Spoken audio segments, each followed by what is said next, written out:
జై జై విశ్వకర్మ. వెనకలు కూడా అంటులే. జై విశ్వకర్మ. జై జై విశ్వకర్మ. ధర్మపీఠం హైదరాబాద్లో సభ పెడితే ఎట్లుంటారు? జై విశ్వకర్మ. జై జై విశ్వకర్మ. ఈనాటి విశ్వకర్మ ధర్మపీఠం యొక్క స్వర్ణోత్సవ కార్యక్రమంలో పాల్గొంటున్నటువంటి శుభ్రాహ్మణ సోదరులందరికీ కూడా, అదేవిధంగా ఈనాటి ఈ సమావేశాన్ని దీనికి అధ్యక్షుడిగా ఉంటూ ఈ భావజాలాన్ని నిరంతరం వ్యాప్తి చేస్తున్నటువంటి పెద్దలు గౌరీ శంకర్ గారు, అదేవిధంగా చొల్లెడి కృష్ణమాచారి గారు, శివానందం గారు, మరి వేదిక మీద ఉన్నటువంటి మన సమాజం నుంచి మరి సీనియర్ నాయకులు లాల్కోట వెంకటాచారి గారు, మదన్ మోహన్ ఆచార్య గారు, వీరాచారి గారు, మరి చాలా మంది పెద్దలు, శ్రీనివాసాచారి గారు, లక్ష్మి గారు, అందరికి కూడా పేరు పేరున ధన్యవాదాలు. నా పేరు ఉపేందర్, నేను అడ్వకేట్ని. కొంతమందికి ఇక్కడ దీనికి సభలకి మేము రావడం పరమైన సమావేశాల్లో వచ్చినా కూడా ఈ ధర్మపీఠం సభలకి కొద్దిగా రావడం అనేది తక్కువగా ఉన్న సందర్భం కాబట్టి చాలా మంది పెద్దవాళ్ళు, చదివిన వాళ్ళు, మేధావులు అందరూ వస్తారు. పరిచయం కావాలని చెప్పి నాకు ఆచార్య తిరుమల గారు ఫోన్ చేసి మీరు రావాలని చెప్తే సరే రావడం జరిగింది. గతంలో కూడా మేము చాలా మీటింగ్లకి ఇక్కడికి రావడం జరిగింది. ఈ తెలుగు యూనివర్సిటీలో నేను ఒక 20 సంవత్సరాల కింద విద్యార్థిని. అప్పుడు ఇక్కడ ఎక్కువ నేను స్పీచ్లు ఇచ్చేవాళ్ళం. 3 సంవత్సరాల తర్వాత ఇక్కడ అవకాశం రావడం నాకు చాలా, ఈ అవకాశం ఇచ్చిన మీకు ప్రత్యేకమైన కృతజ్ఞతలు. అది విశ్వకర్మ ఇంతకుముందు చాలా పెద్దలు మాట్లాడారు. ఈ స్టేజ్ మీద ఉన్న వాళ్ళకన్నా ఎక్కువ కూడా ఈ విశ్వకర్మ భగవాన్ గురించి కానీ మన జాతి గురించి కానీ ఎదురు ఉన్న వాళ్ళే ఎక్కువ చెప్పగలరని నేను అనుకుంటున్నాను. ఎందుకంటే అన్ని విషయాలు తెలుసు మనకి. విశ్వకర్మ లేనిది విశ్వమ్మ లేదని చెప్పి అక్కడి నుంచి స్టార్ట్ చేస్తాం మనం. కానీ ఈరోజు ఏంటి అంటే ఈ రాష్ట్రంలో ఉన్నటువంటి ప్రభుత్వంలో విశ్వకర్మ జాతికి సంబంధించినటువంటి ఎలాంటి పదవి కానీ అధికారంలో భాగస్వామ్యం కానీ లేకపోవడం చాలా బాధాకరమైన అంశం అనే విషయాన్ని మీకు తెలియజేస్తా ఉన్నాం. ఎందుకంటే సమస్త సృష్టిని సృష్టించిన వాళ్ళం మనం, సంపదని సృష్టించిన వాళ్ళం మనం, ఈ దేశానికి అభివృద్ధిని అందించిన వాళ్ళం మనం. అభివృద్ధి అంటే ఏంటి? బండి చక్రం. ఒక రైతు పండించిన పంట పొలం నుంచి ఇంటికాడికి తీసుకురావడానికి అతను పడుతున్న కష్టాన్ని చూసినటువంటి ఒక విశ్వకర్మ ఒక బండి చక్రాన్ని తయారు చేసి రోజాలు పెట్టి దానికి ఒక కాని పెట్టి చక్రం పెట్టి బండి ఎద్దుల ద్వారా అతని యొక్క కష్టాన్ని తక్కువ చేయడం కొరకు ఒక బండి చక్రాన్ని కనిపెట్టి ఇచ్చాడు.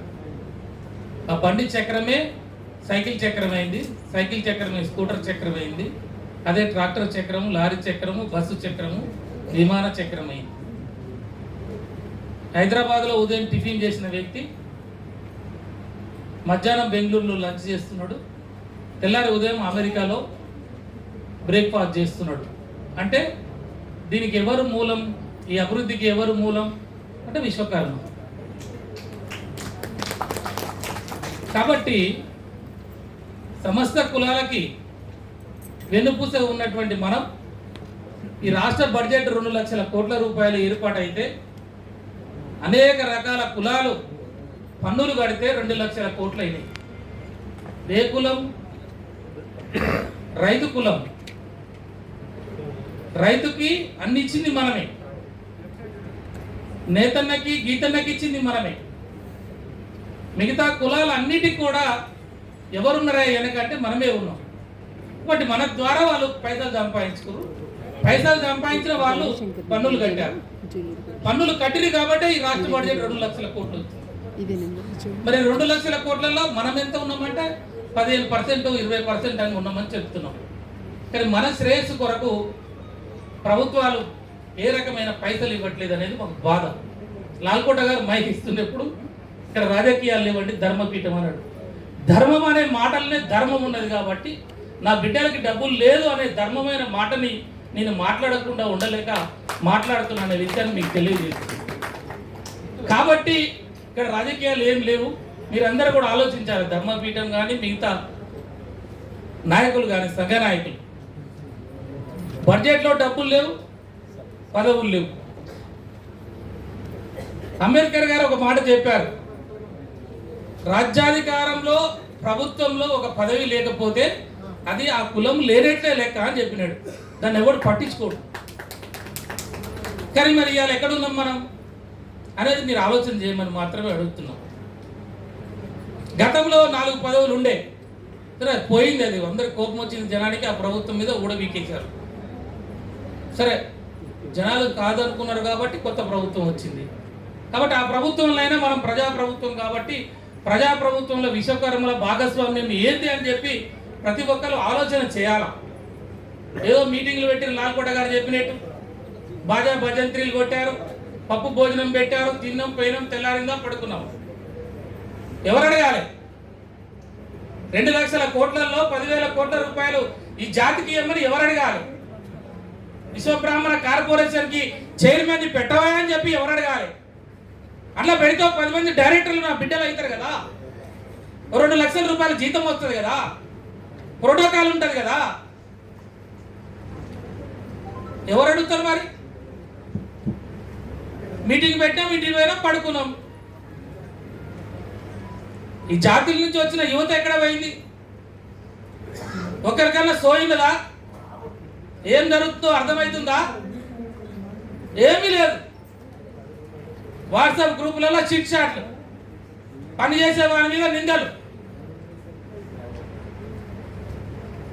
కాబట్టి దయచేసి మీ అందరికి కూడా బాధతోటి మాట్లాడుతున్న విషయాలు కోపంతో కావు. మీరందరూ అర్థం చేసుకోవాలి. చర్చ పెట్టాలి ఇంటి పోయినాక. మన వాళ్ళం ఏమవుతున్నాం, మన జాతి ఎడిపోతుందని చెప్పి. కాబట్టి నేను ఈ రకమైన మాటలు మాట్లాడటానికి మాత్రమే నేను వచ్చాను. కాబట్టి ఇక్కడ ఉన్నటువంటి సమాజం అంతా కూడా రేపు రాబోయే కాలంలో మన హక్కుల కోసం, మన అవకాశాల కోసం ప్రయత్నం చేయాలని పెద్దలు ధర్మపీఠం వారు కూడా ఉన్న నాయకులకి ఆ రకమైనటువంటి దిశానిర్దేశం చేయాలని, లాల్కోట గారు కూడా ఆ రకంగానే ఆలోచించాలి. పెద్దలు మదన్ మోహన్ గారు కానీ మిగతా వాళ్ళందరూ కూడా మేము కూడా రాజకీయాలలో ఉన్నాం. నిరంతరం ఈ సమాజం బాగు కోసం ఉంటామని చెప్పి తెలియజేస్తూ, నాకు ఒక పదవి వచ్చి 3 సంవత్సరాలు వస్తే సుమారు 300 మంది పిల్లల్ని గురుకుల పాఠశాలల్లో సీట్లు ఇప్పించడం జరిగింది 3 సంవత్సరాలలో. ఎవరు ఫోన్ చేసినా, ఎవరు కాగితం ఇచ్చినా, ఎవరు కాగితం కబురు పంపినా గురుకుల పాఠశాలలో మాకు అవకాశం ఉన్న కాడికి చేశాం.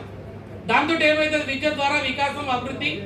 ఇప్పుడు మీ ముందు వచ్చి మాట్లాడుతున్నామంటే చదువు వాళ్ళనే కాబట్టి, అంటే అవకాశం ఉండేంత వరకు జాతి గురించి చేస్తున్నాం, భవిష్యత్తులో కూడా ఉంటామని తెలియజేస్తూ, విశ్వకర్మ ధర్మపీఠం ఇంత పెద్ద ఎత్తున ఈ ప్రోగ్రాం పెట్టి ఈ కార్యక్రమాలను నడుపుతున్న వారికి ప్రత్యేకంగా మరొకసారి నేను ధన్యవాదాలు తెలియజేస్తూ సెలవు తీసుకుంటున్నా. జై విశ్వకర్మ. జై విశ్వకర్మ. Thank you.